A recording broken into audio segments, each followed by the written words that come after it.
تازه نوې او په زړه پورې خبر، قیس احمد خطرناکه توپاچونه ترسره او لوبډله بریا خپله کړه. ګرانو زړه ته رانږدې مینوالو، یو ځلې بیا مو په سلامونو هرکلی کوم.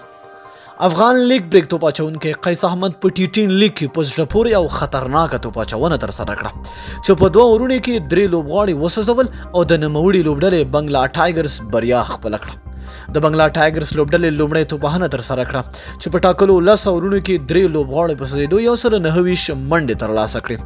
د دوی له ډلې ریلی روسو 4 نه سوځېدلې، انډي فلیچر 2 او کولین انګرام 23 منډې ترلاسه کړې. د ټیم د ابوظبي له لوري بیا بین الاغلین 2 او مرچنټ ډیلانګي 1 وکټ ترلاسه کړه. د 130 منډو د هدف په تعقیب کې ټیم ابوظبي په ټاکلو 10 اورونو کې د شپږ لوبغاړو په سوځېدو 102 منډې وکړي او په 20 منډې د بنگلا ټایګر څخه لوبه وبېرله.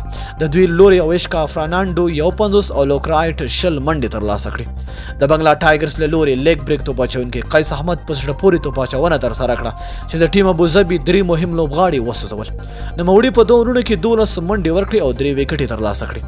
همداراز تیسارا پریرا 2 او ډیوډ وایس 1 وکټ ترلاسه کړه.